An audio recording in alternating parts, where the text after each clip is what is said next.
બાળ મિત્રો, આજે આપણે સાંભળીશું ચાર ઉંદરીઓની વાર્તા.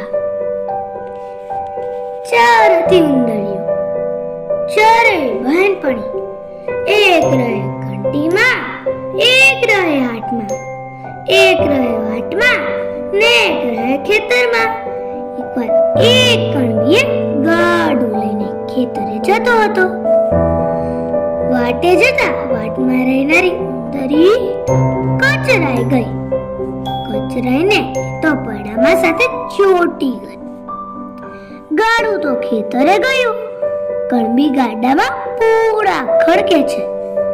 ત્યાં ખેતરવાળી ઉંદરીએ પડા સાથે ચોટી ગયેલી ઉંદરીને દેખી.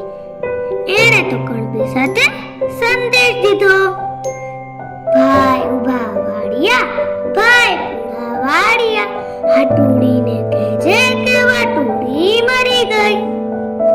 કણબી કહે, મારું કોણ બોલ્યું? અહીં તો કોઈ મારવી નથી. ત્યાં તો ઉંદરી ફરી બોલી, ભાઈ ઉભા વાડિયા, ભાઈ પૂરા વાડિયા, હાટુડીને કહેજે કે વાટુડી મરી ગઈ. કણબીએ તો ચારે તરફ જોયું, ફરી ફરીને જોયું, પણ કાંઈ નહીં દેખાણું. કણબી તો નાહક તો બીનો ને ગાડુને પૂરામાં મૂકીને ભાગ્યો. ઘેર આવીને વાણિયાની હાટે તેલ લેવા ગયો. એ જ હાટમાં પેલી ઉંદરી રહે. તેલ લેતા કણબી કહે, શેઠ આજે તો ભારે થઈ. શેઠ કહે, શું વળી? કણબી કહે, પૂરા લેતો હતો ને. ત્યાં કોઈ ખેતરમાં બોલ્યું, ભાઈ ઉભા વાડિયા, ભાઈ પૂરા વાડિયા, હાટુડીને કહે છે કે વાટુડી મરી ગઈ. પેલી હાટુડી તો દરમાં બેઠી બેઠી આ વાત સાંભળતી હતી. દરમાંથી જેને પૂછ્યું, એલા એ વાત તને કોણે કીધી? વાણિયાને ખેડૂત કહે, મારું આ કોણ બોલ્યું? ત્યાં તો હાટુડીએ ફરીવાર પૂછ્યું, એલા એ વાત તને કોણે કીધી? કણબી કહે, ભાગો ભાગો, શેઠ આ હાટમાં કંઈક લાગે છે.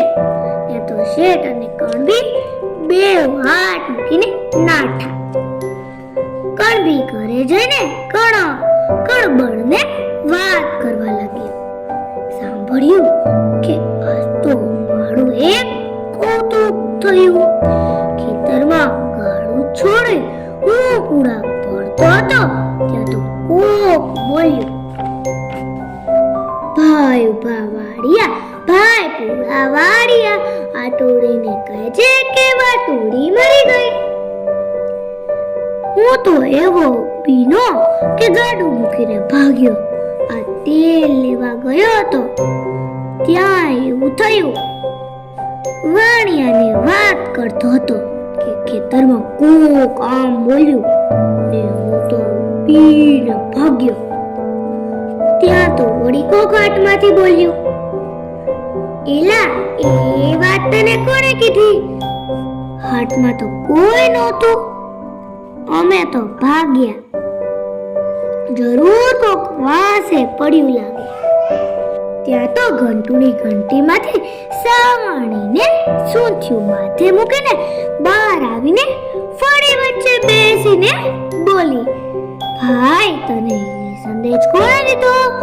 અરર, મારી વાટુડી બેન મરી ગઈ ને ખેતરની બેને હાટુડી અને ઘંટુડીને સંદેશા મોકલ્યા. હાય હાય, ગજબ થયો. કણબી કહે, ઓય ઓય, આ તો ખેતરમાં ઉંદરી બોલતી હતી. અરે રે, હું તો નાહક ના બીનો. કણબણ કહે, તમે તો એવા જ છો, ઉંદરીથી એ બીવો.